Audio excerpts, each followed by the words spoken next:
I'm a very lazy person. I don't like to go to the gym. I don't have a regular workout regime, and I love sweets. If you're anything like me, you're in the right place. Hi friends, and welcome to Fireflies in Life. Starting this month, I have decided that every month I'll post a video on a topic I really care about. And don't worry, next week I'll be back with content related to higher education in the US. The primary reason I'm making this video is that I'm always asked this question. How do you maintain your weight? You didn't gain any even after being married. How do you do it even though you suffer from hypothyroidism? I'm about 5.1 inch tall and I weigh about 110 pounds or 50 kilograms. And this has been constant since the last 10 years.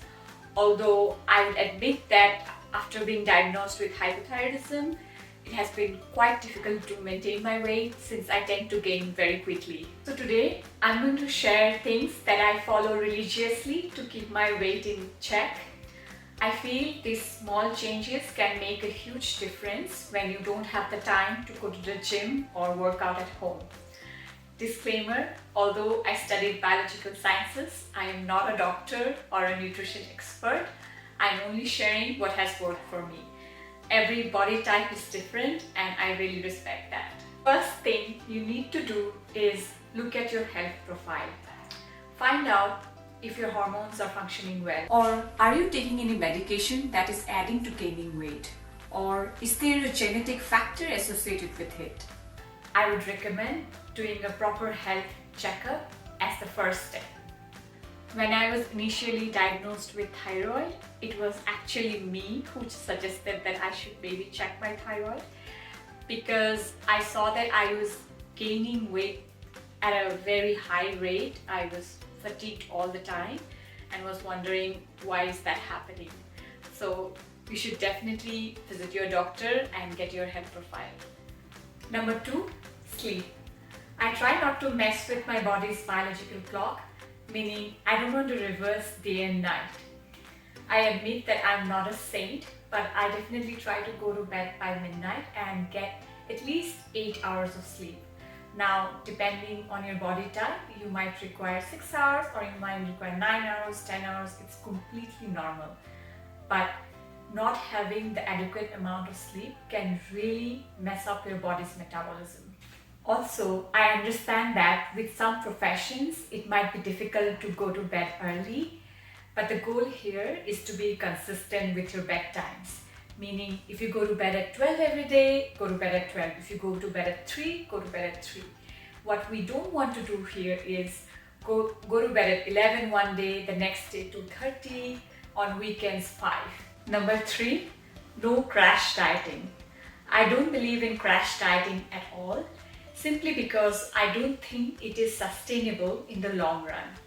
Time and again, I have seen people who have done this, they tend to gain double the weight they have lost. Also, I don't believe that you should really starve your body and not eat the foods you really enjoy. The goal here is to eat everything in moderation so that we can sustain it in the long run. Number 4, eat slowly and chew your food. I know it sounds silly, but when you examine your daily routine, you'll be surprised to see that not many of us actually chew our food. And chewing really helps in the digestion process. We all know that the digestion begins in the mouth, and the better you chew, the better digested your food will be, and you will feel fuller with the amount your body actually needs to function. Also, eating slowly actually helps in this regard. The best way to eat is eat with somebody and engage in a conversation.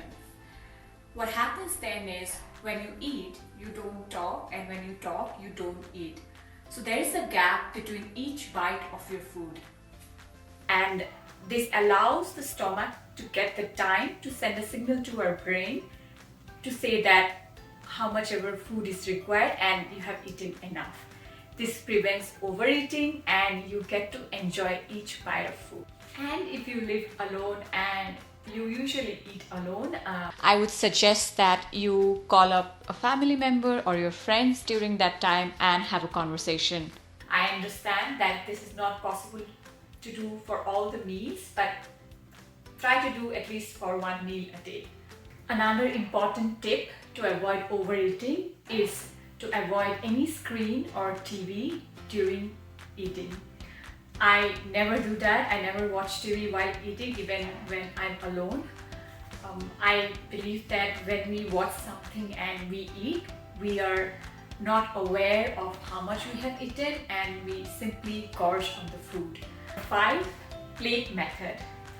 I believe on an average we require around 1500 to 2000 calories per day, but I find it very difficult to measure calories all the time. So I follow a simple method called the plate method, which is basically that I try to include vegetables, protein and carb in one plate. Ideally, the plate should look like this. If it looks like this, then also it's okay. You would usually want to eat 50% of vegetables, 25% of protein and 25% of carb. But even if it doesn't happen, it's okay. Also, I have observed that whenever I eat a carb-heavy meal, I get hungry quickly and I tend to binge on carb snacks and I crave carbs. But compared to when I eat a protein-heavy meal, I didn't grow up eating a lot of protein, but now I consciously put an effort in eating more protein. This helps me prevent my binging on carb-heavy snacks. Especially we all know how Indian snacks can be so tasty, and moreover, I have seen that unfortunately most of our meals are either a combination of protein and carb or veggies and carb. Especially Indian meals. Sometimes when people tell me that, oh, I eat veggies all the time, and then I ask, what do you eat? They will say that, oh, I ate veggies thinly cut, deep fried in oil. If you're doing that, you are basically eating fat devoid of any nutrients. Also, people will generally say that, oh, I ate potato curry and chapati or rice. So that is not veggie and carb, that is carb and carb. Potato, rice, naan, roti are all carbs. I think there is a huge misconception on that. I talk about this misconception because I see it happening with my husband as well. There will be potatoes in a curry and he'll eat the same amount of rice along with the potatoes.